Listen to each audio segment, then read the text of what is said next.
चलो अभी तक कितना वीडियो हो गया था? 6 गो। ये केमा है 7वां। ठीक है, पिछला क्लास में कहाँ तक हो गया था? पिछला क्लास कहाँ तक हुआ था? पिछला क्लास में कुछ बना दिए थे, अंडाशय का संरचना कुछ बनाए थे। चलो रे हटा, मुंह में कुछ खा रही है। अंडाशय का संरचना रे, अंडा देखो जिसे हम लोग पढ़े थे, शुक्राणु कहाँ बन रहा था? स्पर्मेटोजेनेसिस थी, शुक्र नलिका के अंदर बना था ना। उसके बाद पढ़े थे कुछ शुक्राणु का, उसी प्रकार से यहाँ पढ़ेंगे कुछ oogenesis, कुछ पढ़ेंगे।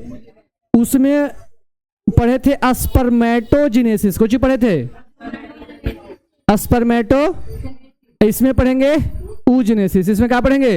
यानी कि आज पढ़ेंगे अंडाणु के निर्माण के प्रक्रिया। अंडाणु के निर्माण के प्रक्रिया, अंडाणु बनने की प्रक्रिया को क्या बोलते हैं? oogenesis। अंडाणु बनने की प्रक्रिया को oogenesis कहते हैं। देखो सबसे पहला बात है कि तोहनी बढ़िया से पढ़ उड़ भी नहीं रहा। सब लड़का लड़की जितना है शादी ब्याह में परेशान हो ले, कुछ आज आ रहा है तो कल गायब हो जा रहा है, कल आ रहा है तो परसों गायब हो जा रहा है, कोई को लेकिन डेली आ रहा है। चलिए याद रखना है oogenesis, आज का टॉपिक कुछ रहेगा oogenesis। तो घर पर क्वेश्चन बना लेना है कि oogenesis क्या है। oogenesis के हिंदी अंड जनन, कुछ बोलेंगे अंड जनन, ठीक है ना। तो याद रखना ये प्रक्रिया कहाँ, तुमसे पूछेगा कि oogenesis कहाँ होता है। oogenesis कहाँ होता है? अंडाशय में। कहा था मियाँ? अंडाशय में। oogenesis कहाँ होता है? देखो तो लिखेंगे अंडाणु बनने की प्रक्रिया को oogenesis कहते हैं। अंडाणु बनने की प्रक्रिया को, बढ़िया से पढ़ना रे, अंडाणु बनने की प्रक्रिया को oogenesis कहते हैं। अब देखो इतना इंपॉर्टेंट चीज बन रहा है तो एक चरण में तो बनेगा नहीं, इसको बनने के लिए कुछ चाहिए, कई चरण। सबसे पहला हम लोग देखते हैं फिगर। क्या देखते हैं? फिगर। देखो सबसे पहले हुआ यही प्रक्रिया है जेकरा से कुछ बनता है अंडाणु, कुछ बनता है अंडाणु। जैसे हमने स्पर्मेटोजेनेसिस में भी इस टाइप के फिगर देखे थे, नहीं देखे थे? और आज भी यही फिगर देख रहे हैं, लेकिन थोड़ा सा कुछ अंतर है। उसमें भी प्राइमोडियल जर्म सेल था, प्राइमोडियल जर्म सेल था। इसमें भी कौन सेल है? Primordial germ cell. अच्छा बताइए प्राइमोडियल जर्म सेल कहाँ से आता है? तुमको हम क्या बताए थे? जर्मिनियल इपिथीलियम।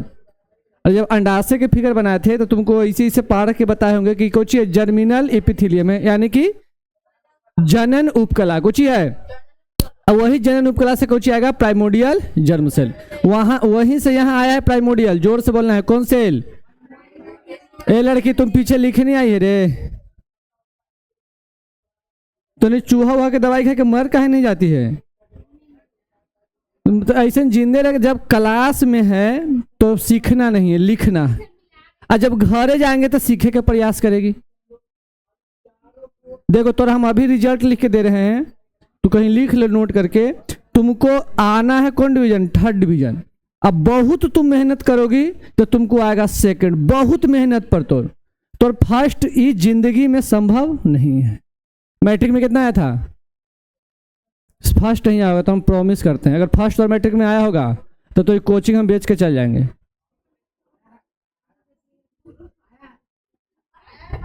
फर्स्ट हो गया इसी में बोल दे बोला है।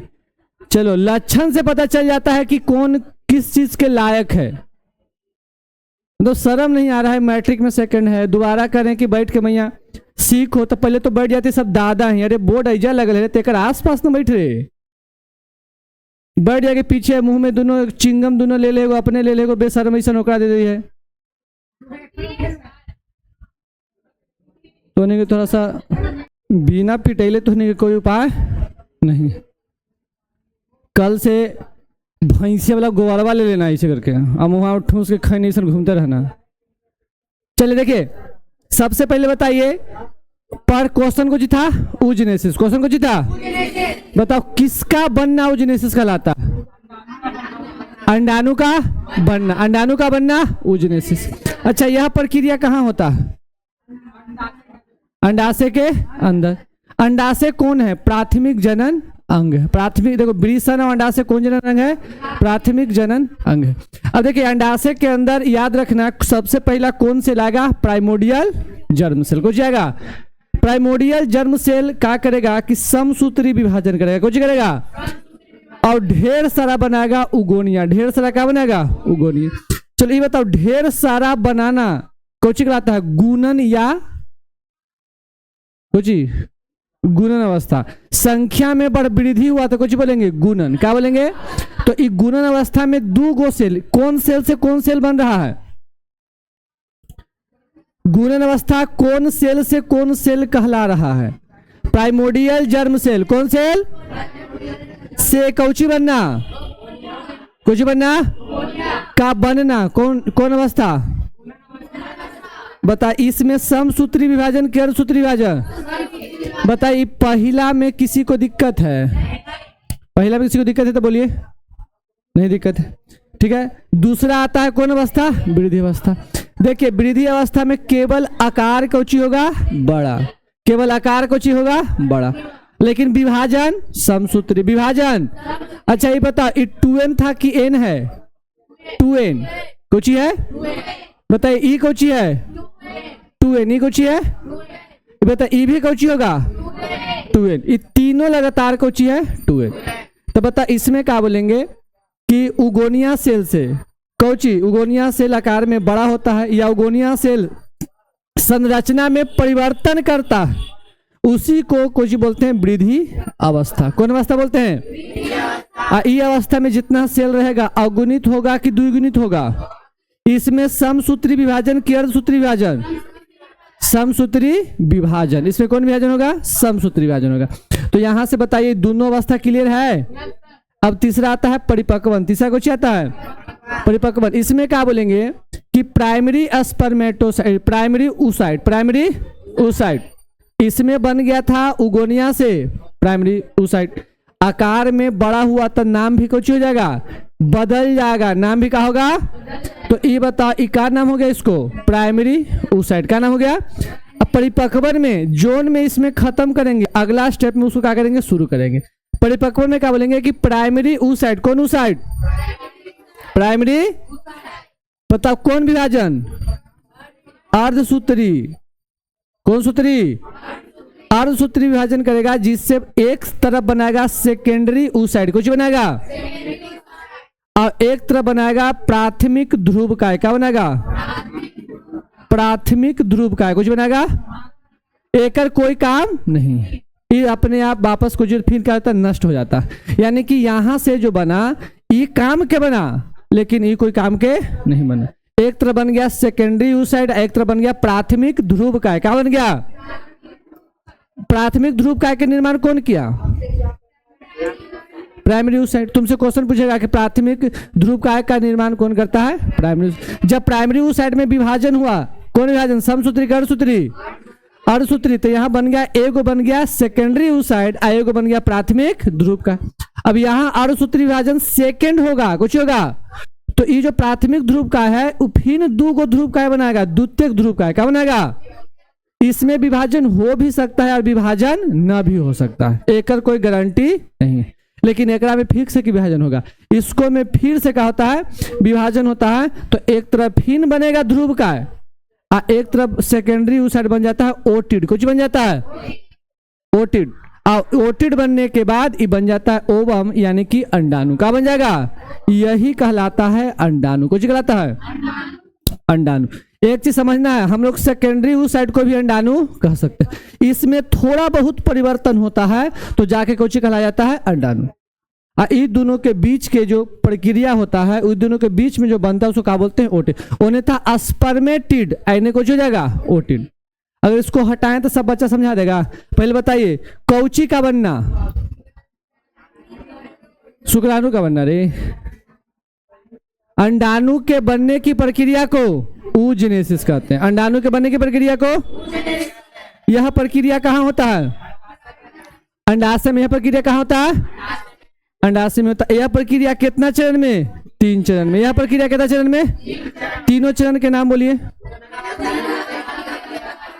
गुणन अवस्था, वृद्धि अवस्था और परिपक्वन अवस्था। बताइए गुणन अवस्था में कौन सेल से कौन सेल? प्राइमरी स्पर्मेटोसाइट से उगोनिया सेल। अवस्था खत्म। विभाजन समसूत्री गर्भसूत्री, अगुणित सेल की द्विगुणित सेल? द्विगुणित सेल। दूसरा अवस्था के नाम? कौन अवस्था? देखिए पहला सेल बना ई था, एक नाम को जीता प्राइमोडियल जर्म सेल को जीता प्राइमोडियल। ये बताओ ये कौन विभाजन करेगा? समसूत्री। तो ढेर मानी बना देगा, कुछ बना देगा, एक नाम हो जाएगा कुछ उस उगोनिया, कुछ नाम हो जाएगा, इसको बोलेंगे उगोनिया। क्या नाम देंगे? उगोनिया से। अब उगोनिया सेल में कुछ होगा, आकार में बड़ा हो जाएगा, कुछ हो जाएगा। बता ई अवस्था कौन अवस्था? गुणन। कौन अवस्था?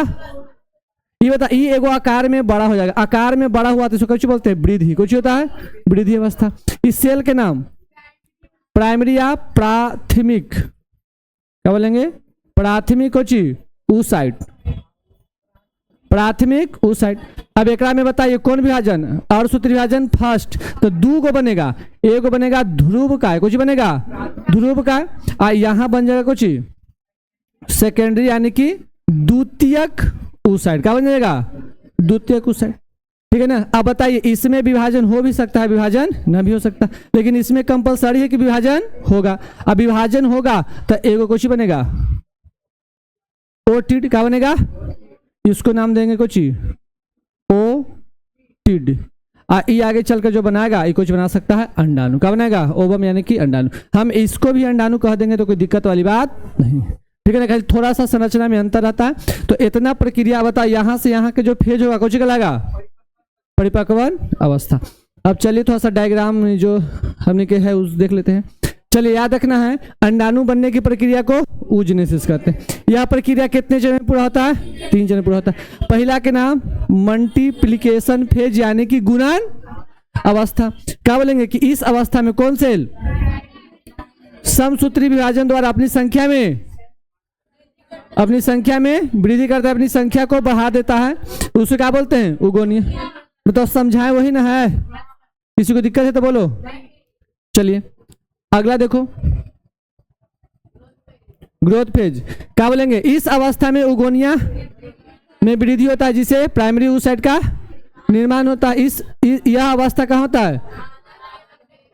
देखो बुआ याद रखना, ये जो दोनों अवस्था है, ई वाला अवस्था और ई वाला अवस्था है, ये कब होता है? जब कोई मादा, जब कोई अपन मम्मी के गर्भ में है। और गर्भ में कब है? जब वो लड़की जो भ्रूणे है अभी, मतलब उसको पूरा तरीका से पूरा शरीर का डेवलपमेंट नहीं हुआ है, उसी समय ये दोनों प्रक्रिया उसके शरीर के अंदर हो जाता है। अगर कोई डॉक्टर चाहेगा कि उगोनिया सेल हम बाहर से डाल दें, ठीक है ना, तो डलाए वाला बात नहीं है। ये कब होता है? जब लड़की बढ़िया से गर्भ में तैयार नहीं होती है तो वो इस वन का हो जाता है, बन के रेडी हो जाता है। ठीक है ना। तो पूछना है कि ई वाला अवस्था जो होता है वृद्धि अवस्था, ये बताओ कहाँ होता है? भ्रूणीय अवस्था में। आई भी कहाँ होता है? भ्रूणीय अवस्था में। ठीक है ना। तो दोनों अवस्था कहाँ होता है? चलिए हो गया। देखो अगला कुछ है परिपक्वन अवस्था। यह अवस्था जन्म के बाद, यह अवस्था जन्म के बाद जनन अवस्था की शुरुआत, यानी कि कहां से कहां तक? 12 से 15 ईयर के यानी कि समय के पास होता है। यानी कि लगभग यह अवस्था कब स्टार्ट होता है? 12 से 15 साल में। परिपक्वन अवस्था कब स्टार्ट होगा? 12 से 15 वर्ष में ये क्या होता है? स्टार्ट होता है। इस दौरान बताओ Kochi primary oocyte, Kochi oocyte समसूत्री विभाजन द्वारा कोची बनाता है? सेकेंडरी oocyte बनाता है। ठीक है ना। और फर्स्ट पोलर बॉडी का क्या करता है? निर्माण करता है। पोलर बॉडी बताए थे। आइए इसको इसी को हम लोग सेकेंडरी oocyte को ही हमने अंडाणु कह देते हैं। यानी कि एक और बन गया अंडाणु, एक दिन बन गया ध्रुव का। क्या बन गया? ध्रुव का।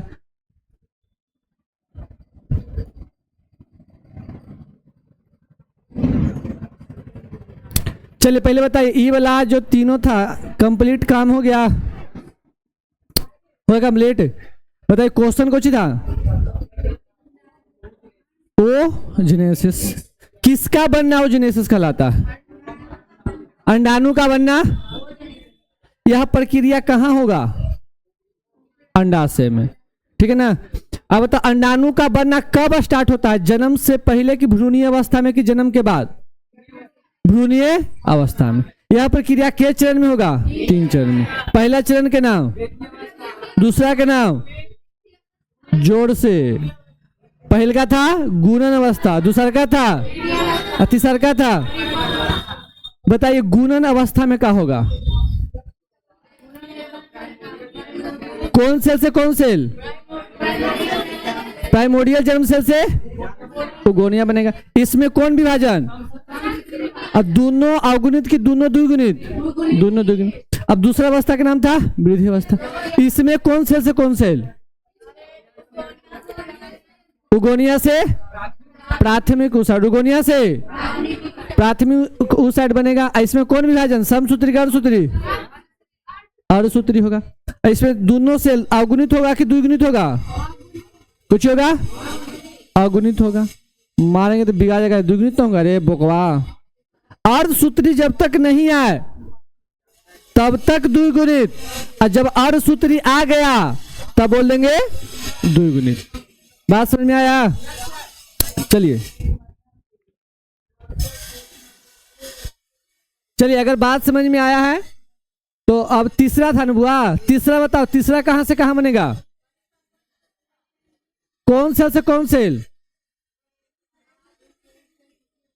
किसे किसे, प्राइमरी ऊसाइड, अर्धसूत्री विभाजन फर्स्ट कौच बना गया, एक तरफ ध्रुव का है एक तरफ द्वितीयक ऊसाइड, और फिर अर्धसूत्री विभाजन सेकंड करेगा तो प्राथमिक पोलर बॉडी जो रहेगा दो गो सेकेंडरी पोलर बॉडी का निर्माण करेगा, और इधर जो कोची था कौन सेल, सेकेंडरी ऊसाइड, वो ओटिड का निर्माण करेगा, फिर आगे चलकर अंडाणु में बदल जाएगा। तो इतना तुमको कोची था। ई वाला देखो घरे जाके एक आंसर उतारने के बाद ई वाला कुछ करना है, उतार लेना है। पहले अगर पूरा आंसर उतारेंगे, आंसर उतारने के बाद कुछ करेंगे, इसको आराम से पार लेना, और सिर्फ इसको छापना नहीं है बुआ, याद रखना है। 12th क्लास ऐसा क्लास है कि बढ़िया बढ़िया के नट बोल्ट टाइट हो जाता। तो जो लड़की अभी ऐश करे में लगल है कि थोड़ा सा घूम लेते हैं, थोड़ा सा शादी अटेंड कर लेते हैं, तो वो अगला बार रिजल्ट निकलेगा तो रोने के लिए तैयार रहिएगा, ठीक है ना। तो पहले देखो 12th में फर्स्ट लाना आसान काम है, लेकिन 12th में के थ्योरी में तुमको 22 नंबर भी टपाने में हालत खराब हो जाएगा, ठीक है ना। तुमको जितना आसान दिखता है उतना आसान रहता नहीं, क्योंकि इतना मोटा कॉपी हो जाएगा 400 पेज से ज्यादा के, और उसमें से तुमको निकाल के मात्र 35 नंबर के पूछेगा वो। अरे तोरा हम अगर 1 कटोरी चना दे दें, 1 कटोरी चना में कहें कि कुछ में कंकर चुनो, तो चुनना कौची है आसान, लेकिन 1 ड्राम दे दें और कहें कि वही काम करो कंकरे चुनो, लेकिन तुमको मेहनत क्या लगेगा, जब चुना तो भी जाएगा लेकिन मेहनत लगेगा ज्यादा। तो वही 10th था 12th है, 10th था कटोरी वाला, तुरंत छांट लिए, अब कितना 1 में छटा गया। सोचो कि अब आना है कौची 12th, तो 12th में मस्ती नहीं करो, शादी है जरूर अटेंड करो, लेकिन पहले पता है कि शाम के हमको शादी में जाना है, तो उस दिन घर के काम धंधा छोड़ो और दिन में एकदम होकर मेकअप कर लो, कम से कम तो 8 घंटा उस दिन दबा के पढ़ो।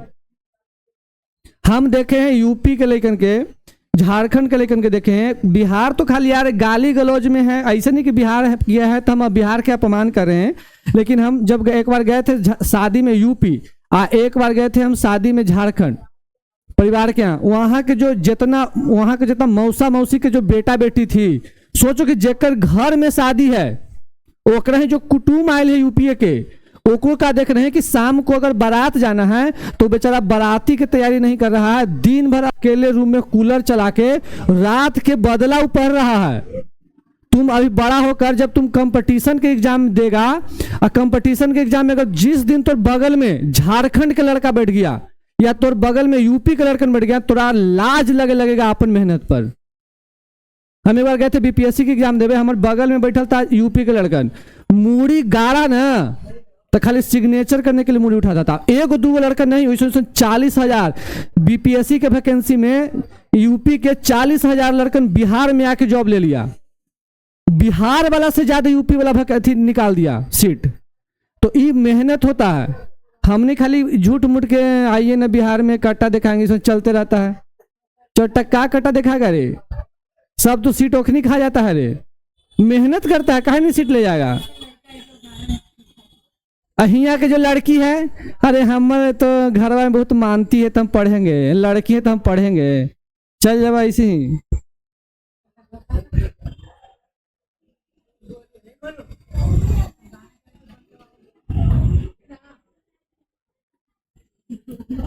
ना हम ये चीज देखे हैं, बाप यूपी के, लेकिन इतना है खतरनाक, मेहनत करता है। ऐसा बात नहीं है खाली रंगदारी तो नहीं से ज्यादा कर देगा वो, अब मेहनत भी तो नहीं से ज्यादा कर लेता है, सब चीज का मजा वो लेता है। अब बिहार में खाली पढ़ाई छोड़ा के बाकी सब चीज का मजा लेता है। अरे जो जोन लड़की बदनाम हो या जोन लड़की के सेकंड डिवीजन है, चाहे जोन लड़की को घर में इज्जत नहीं मिलता है, ओकरा पास एक एक ऑप्शन है कि पढ़िए, लेकिन तोहनी पढ़ाई के अलावा सब काम कर लेती है। और तोहनी के पास कितना ऑप्शन है कि कोई के बाबूजी अंबानी नहीं है, तोहनी के पास एक एक ऑप्शन है पढ़ना, लेकिन तोहनी पढ़ना छोड़ के सब काम करता। वो आएगा ना परीक्षा तो कहेगी सर क्वेश्चन लड़लावा है, ऐसे कहेगी। अब तोरे में से कुछ कुछ लेकिन बढ़िया रिजल्ट ले आएगा। देखो अगला क्वेश्चन है अंडाणु के संरचना। किसका संरचना है? अंडाणु के संरचना। देखिए ये अंडाणु जो अभी हम पढ़े, अंडाणु जो हम अभी पढ़े, वो अंडाणु देखो कैसे दिखता है ओरिजिनल में, इस टाइप से कैसे दिखता है।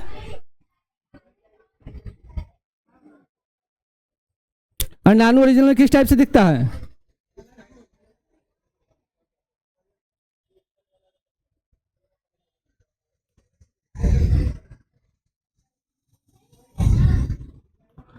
चलिए अंडाणु के कौची हुआ संरचना। देखो ई डायरेक्ट ई नहीं बनता, इसको बनने में बड़ी प्रक्रिया है। यानी कि पहले उस साइड बना, उसके बाद प्राथमिक बना, प्राथमिक फॉलिकल बना, उसके बाद द्वितीयक बना, उसके बाद तृतीयक बना, और ये पांचवा या चौथा स्टेप है। तुम अगर ये सोच रहा है कि डायरेक्ट ही बन गया है, नहीं, लेकिन हम चाहेंगे तो वो लिखा देंगे कि पहला से चौथा कैसे बना।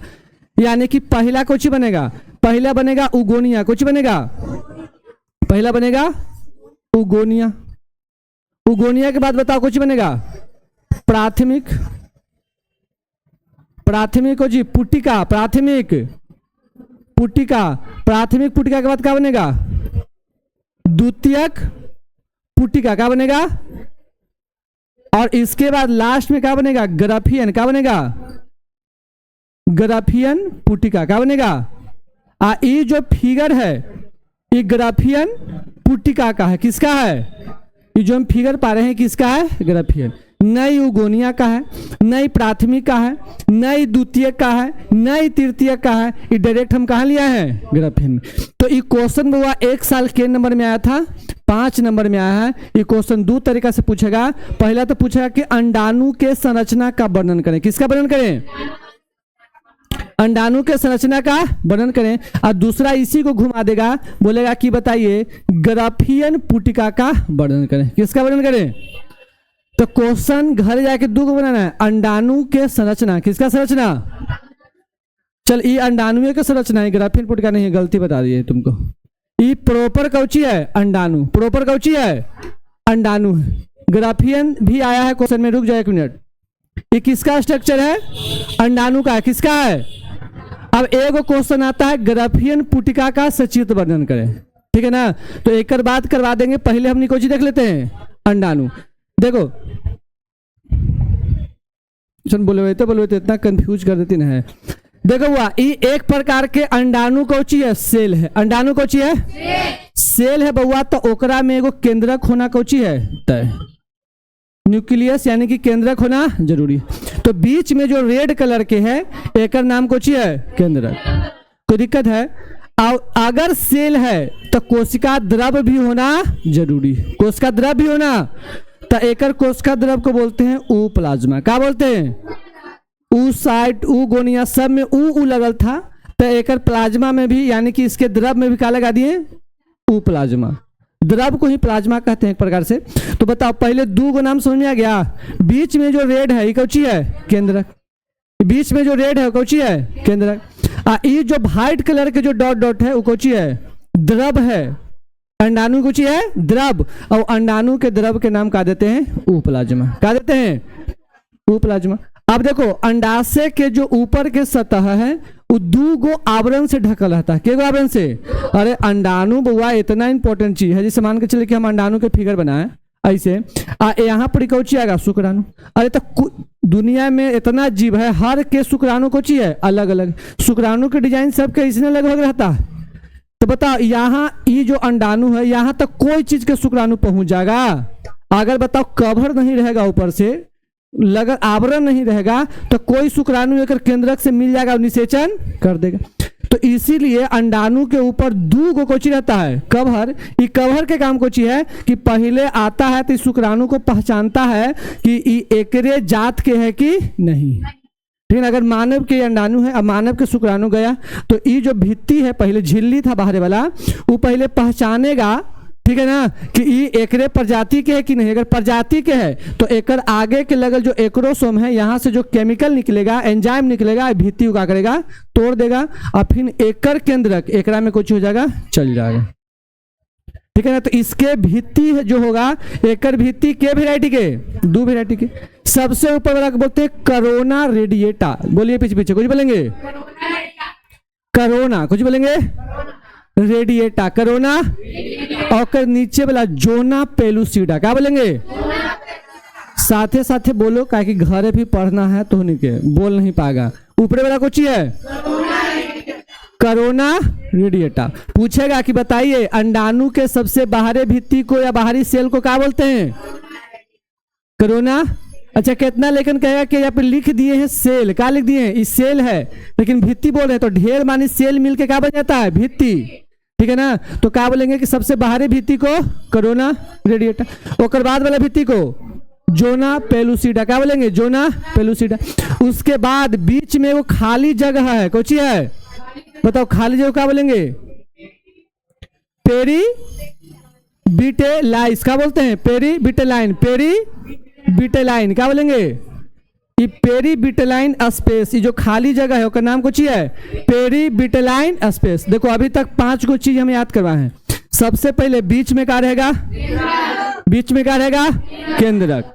उसके बाद केंद्रक है तो द्रव रहेगा, तो द्रव के नाम उप्लाज्मा, द्रव के नाम।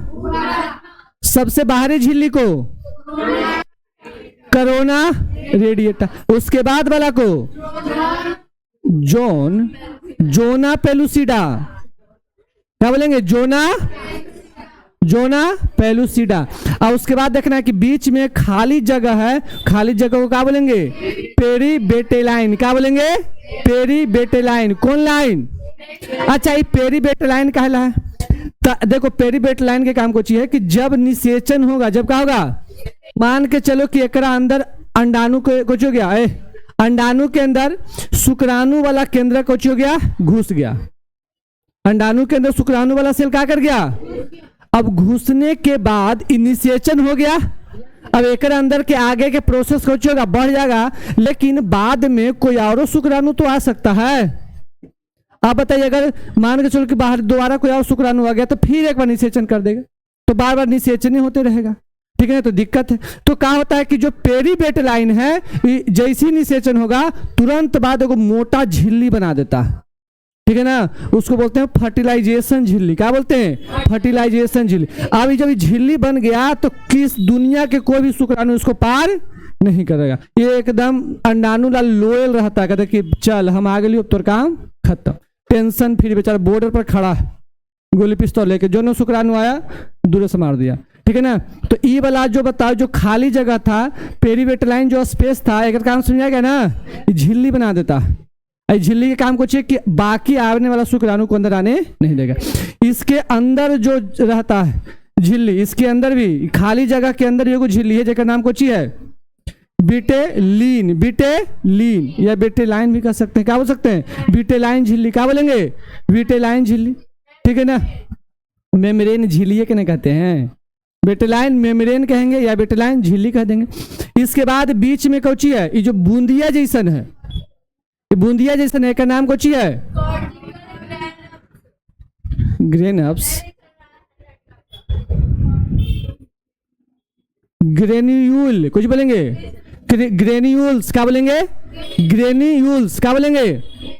ऐसे लिखेंगे, गा के ऊपर दो गो पाई, ग्रेन्यूल्स, क्या बोलेंगे? ग्रेन्यूल्स। आगे कुछ लिखल है, कॉर्टिकल, क्या बोलेंगे? कॉर्टिकल ग्रेन्यूल्स, क्या बोलेंगे? ये जो बूंदिया है, बूंदिया के नाम कुछ है, कॉर्टिकल ग्रेन्यूल्स, क्या बोलेंगे? ग्रेन्यूल्स, ठीक है ना। तो ये बताओ, मिला जुला के सब नाम के बारे में क्या हो गए, जान गए। आई डायरेक्ट नहीं बनता है वो, आकर बहुत प्रक्रिया है। अब पीछे एक क्वेश्चन यहाँ पर आना चाहिए था, छूट गया है, ग्राफियन पुटिका वाला। क्या कि ग्राफियन पुटिका ई भी बना दे, ये तो अंडाणु इसे प्रॉपर है, ग्राफियन पुटिका वाला भी तुमको समझाया जाएगा अगला क्लास में।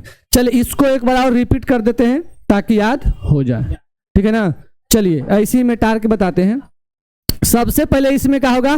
केंद्र, क्या होगा? इसमें टाइम लगेगा, चलो इसी देखो। सबसे पहले इसमें क्या पाया जाएगा? केंद्र। केंद्रक में अंडाणु के जो बीच में केंद्रक रहता है उसको केंद्रक कहेंगे, लेकिन जो द्रव है उसको क्या बोलेंगे?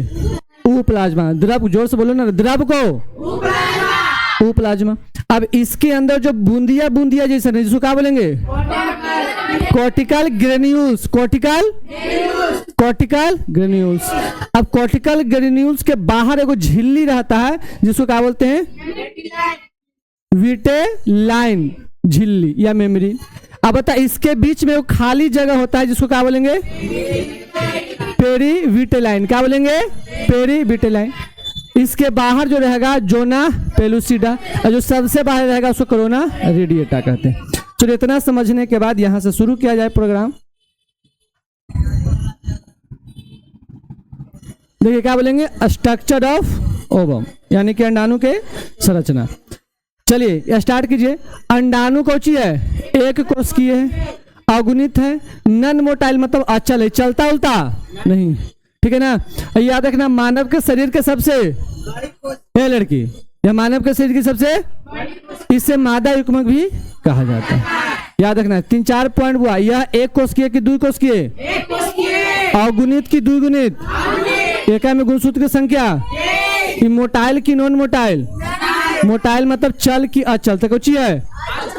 अचल। बता, ये मानव के शरीर के कौची है? सबसे, ऐसे कुछ बोलते हैं मादा युग्मक भी कहते हैं। अगला है कोशिका द्रव में, कोशिका द्रव को प्लाज्मा कहते हैं। कोशिका द्रव को जिसमें सेंट्रियोल को छोड़कर बाकी सभी कोशिकांग। अब यहां दिमाग लगाओ, सेंट्रियोल काहे नहीं है? जब हम शुक्राणु बढ़ाए थे तो बताए थे कि शुक्राणु में कितने प्रकार का सेंट्रियोल होता है? 2 प्रकार का। जो आगे वाला जो सेंट्रियोल होता है वही अंडाणु में आता है और कोशिका विभाजन करता है। तो पूछेगा तुमसे कि अंडाणु में कौची नहीं पाया जाता है, तो सेंट्रियोल नहीं पाया जाता। यही सन क्वेश्चन पूछता है तो लगता है कि नीट के पूछ रहा है। कुछ नहीं पाया जाता, सेंट्रियोल अनुपात, बाकी सब चीज रहेगा, माइटोकॉन्ड्रिया रहेगा, जितना चीज रहना चाहिए सब रहेगा, खाली कौची नहीं रहेगा? सेंट्रियोल नहीं रहेगा। प्लाज्मा के परिधि पर, परिधि समझ में आता है? किनारे किनारे, बताओ कौची पाया जाता है? Cortical granules. कुछ पाया जाता है? Cortical granules. बताओ यहां तक समझ में आया? जो पढ़ाए थे वही है। अब बताओ, अंडो उत्सर्ग के बाद, अंडो उत्सर्ग के बाद, अंडो उत्सर्ग मतलब जब ग्राफियन पुटिका से अंडाणु निकल गया, तो अंडो उत्सर्ग के द्वारा सेकेंडरी oocyte ओवम से निकलकर अंडवाहिनी में चला जाता है। कहां से चला जाता है? अंडवाहिनी में चला जाता है, जहां अर्धसूत्री विभाजन की प्रक्रिया होता है और कई परतों से घिरा होता है। याद रखना, जब ये कहां से निकलेगा? अंडो उत्सर्ग होगा केकर? सेकेंडरी oocyte को। से बोले थे हम कि सेकेंडरी oocyte को ही अंडाणु कह देते हैं, थोड़ा बहुत खाली परिवर्तन होता है, कुछ कुछ आवरण बनेगा। तो जब सेकेंडरी oocyte जो होता है कहां से निकलता है? ओवरी से, यानी कि अंडाशय थी, अंडाशय से निकलकर अंडवाहिनी में प्रवेश करेगा। अंडाशय में बना निकल कर चल गया, अंडवाहिनी में चल गया। तो बताओ अंडवाहिनी में जाके कौन विभाजन होगा? करेगा, जिससे बताओ कई परत के निर्माण होगा। बाहरी परत को कोरोना रेडिएटा, बाहरी परत को, मध्य परत को। अब बताओ इसके बाद वाला क्या बनेगा? और एक में चलिए, ये जितना फिगर में था सब कुछ कर दिए, बना दिए। अब अगला दिन वो ग्राफियन पुटिका बच्चल है, ग्राफियन पुटिका हम करवा देंगे। इतना चीज को घर पर क्या करना है? लिख लेना है। अब जब जैसे ही वीडियो डलाता है वैसे ही लिख लेना है, रात और दिन का इंतजार नहीं कर। अब वीडियो ही नहीं कहता कि हमारे व्यू जाएगा चाहे हमारे वॉचिंग टाइम जाएगा तो हम अमीर हो जाएंगे, ऐसा कोई बात नहीं है।